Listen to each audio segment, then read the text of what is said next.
Olá, turma, tudo bem com vocês? Vamos continuar então a disciplina de parasitologia. Hoje é a nossa segunda aula, né? Na aula passada eu estava apresentando para vocês como que são divididos, né, os parasitos dentro da parasitologia, né? Então eu falei para vocês que existem os protozoários, que existem os nemátodas, os plateumintos e os cestodas, né? Então eu falei para vocês que os parasitos, eles podem ser de unicelular ou pluricelular, ou seja, uma única célula ou várias células. Porém, agora nós apresentamos o fato deles serem eucariontes, ou seja, células organizadas, tá? Então, nós saímos ali das células procariontes, no caso como as bactérias, e entramos agora nas células eucariontes, tudo bem? Então, vamos lá. Então, a primeira classificação que eu apresento para vocês são os protozoários. Quem são esses protozoários? Então, eles são seres microscópicos, então por isso que nós chamamos de micro-organismos, tá? Eles podem ser patogênicos ou seja, eles podem desenvolver doenças ou não, tá? Isso não é um critério. Assim como existem bactérias boas, existem protozoários importantes no nosso organismo. Como, por exemplo, existem protozoários que vivem de forma comensal. O que é comensal? Vivem de forma harmoniosa na nossa microbiota intestinal. Eles até fazem parte, junto com as bactérias, do controle, né, dessa microbiota, para que seja feita a formação das fezes, tá? Mas, de uma forma geral, né, são micro-organismos unicelulares, eucariontes, ou seja, uma única célula, porém essa célula é organizada, e eles não são capazes de produzir o seu próprio alimento, tá? Então, isso obriga eles a parasitar outros seres vivos, por isso que eles acabam parasitando nós, seres humanos, tá? Podendo ser patológico ou não, lembre-se disso. Nem todo parasita é patológico, desenvolve doença. Como que eles se apresentam? Eles se apresentam de duas maneiras, então. Os cistos e os trofozoítos, tá? Então, todo protozoário, ele vai ter a forma trofozoíto de forma obrigatória. Porém, nem todo protozoário vai ter a forma de cisto, tá? Então, o cisto, ele é uma forma de resistência desse protozoário. Quando ele não está no seu meio propício ao desenvolvimento, ele fica na forma de cisto. Vocês lembram quando nós estávamos falando dos fungos? Eu falei que os esporos também são formas de resistência dos fungos, que esse fungo ele ficava na forma de esporo quando ele não estava no seu meio propício ao desenvolvimento. A mesma coisa são com cistos, tá? Então, quando o protozoário está fora do seu habitat natural, ou seja, o meio que vai dar condições para que ele se desenvolva, se reproduza, se alimente. Então, quando ele está fora do ambiente propício, ele fica na forma de cisto. Então, por isso que nós falamos que o cisto é a forma de resistência de vida deste protozoário, tá bom? Geralmente, os protozoários que apresentam a forma de cisto é através dos cistos que ocorre a contaminação para o paciente, tá? Lembrando que nem todo protozoário apresenta a forma de cisto, tá? Nem todo. Geralmente são aqueles protozoários que apresentam o meio natural, o habitat natural, o intestino, tá? Então, aqueles protozoários que são intestinais, eles podem apresentar cistos, tá bom? Mas fica bem claro, nem todo protozoário apresenta cisto. Agora, trofozoíto, sim. Trofozoíto, todo protozoário, ele vai ter essa característica de ser um trofozoíto, tá?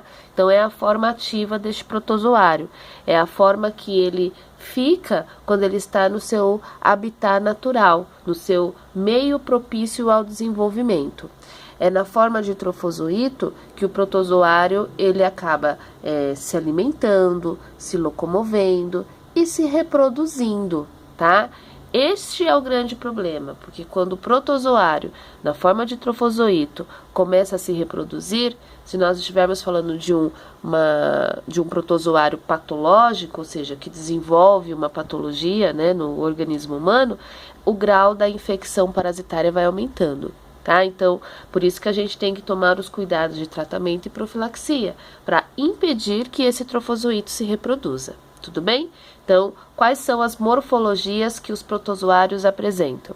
Eles podem estar na forma de cisto ou na forma de trofozoito.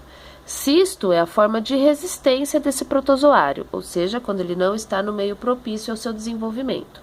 Lembrando que nem todo protozoário apresenta-se na forma de cisto. Já o trofozoito é a forma ativa do protozoário.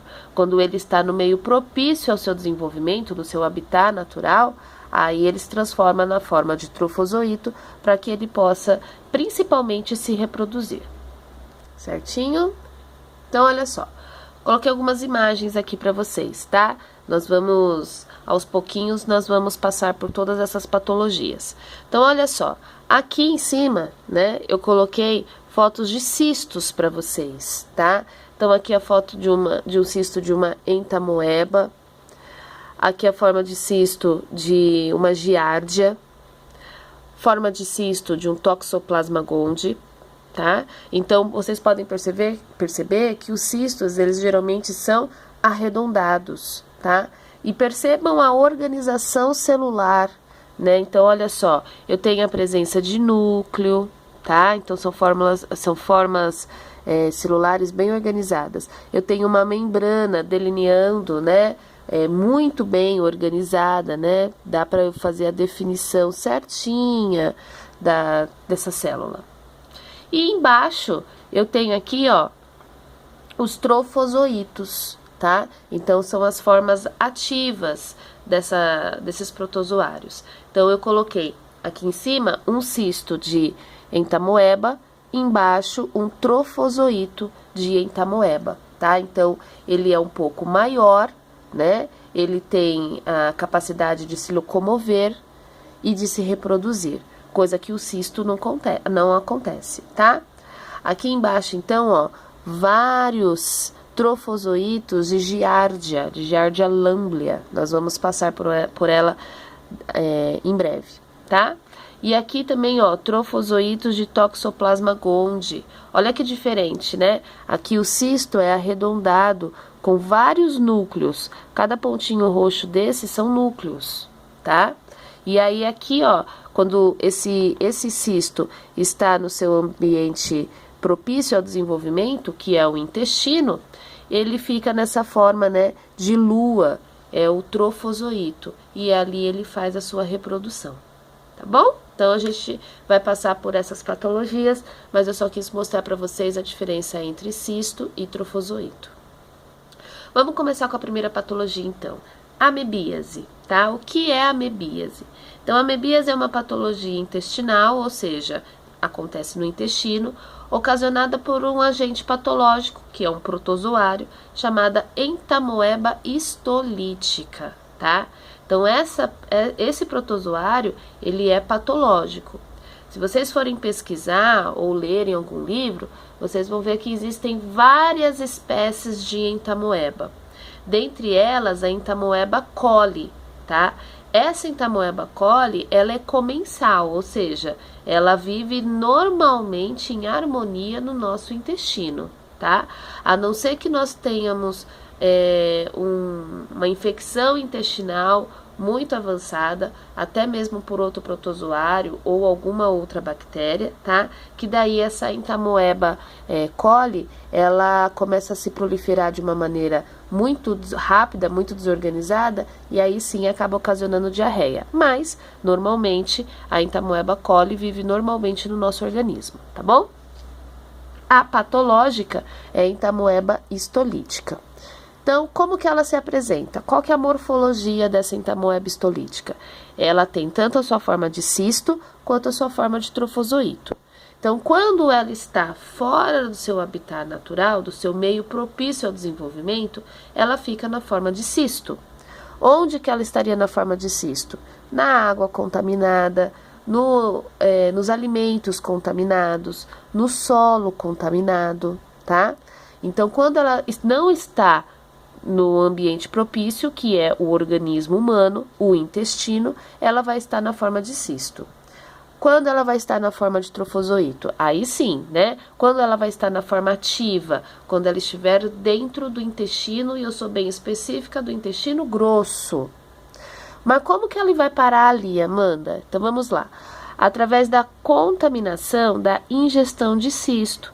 Então, se eu beber uma água contaminada com cistos de entamoeba histolítica, esse cisto ele vai chegar até meu intestino e lá no intestino é o ambiente propício, favorável para que essa entamoeba histolítica se desinciste, né? Ou seja, ela sai da forma cística e entra na forma de trofozoito, tá? Então, a contaminação é uma contaminação através da ingestão de cistos. Então, olha só, quais são os sintomas? Como que eu sei que um paciente está com amebíase? Bom, tem que ser feito exame, né? O diagnóstico, ele tem que ser feito através do exame de fezes. Então, olha só, sintomas: diarreia, dores abdominais, que são as cólicas, febre, falta de apetite. Vocês viram que os sintomas, eles são muito básicos, né? Qualquer agente patológico intestinal pode ocasionar esses sintomas, né? Uma infecção bacteriana pode ocasionar esses sintomas. Então, por isso que é importante o médico solicitar um exame de fezes. E nesse exame de fezes, o que vai ser visto caso o paciente tenha uma amebíase? Eu vou encontrar naquelas fezes cistos de entamoeba histolítica, tá? Por quê? Porque esse cisto, ele vai ser eliminado nas fezes, né?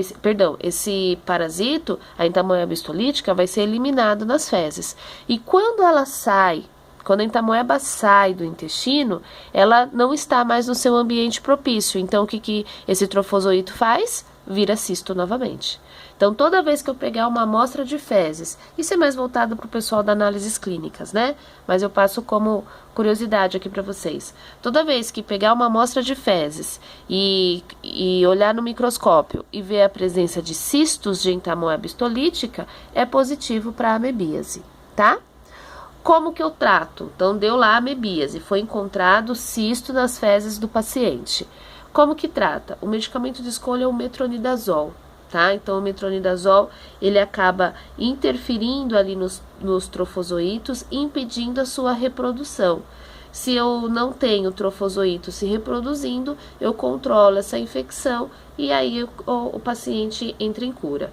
Tem cura a amebíase, tá? Demora um pouquinho, mas tem cura, tá? Profilaxia. O que significa profilaxia?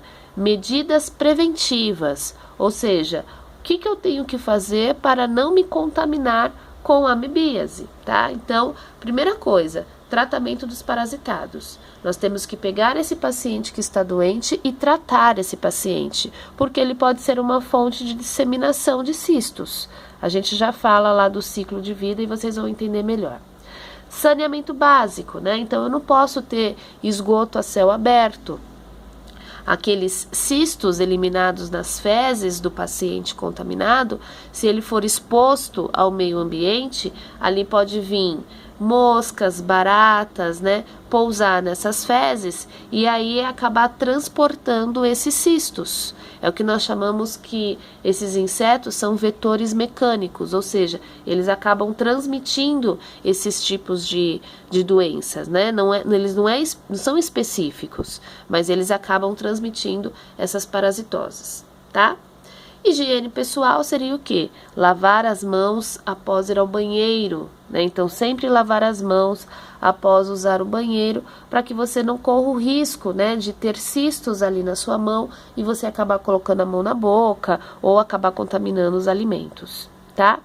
Cobrir os alimentos, então sempre é importante, né, você cobrir bolos, frutas, pães, comida, né, que estiver no prato, na panela, sempre é importante. Por quê?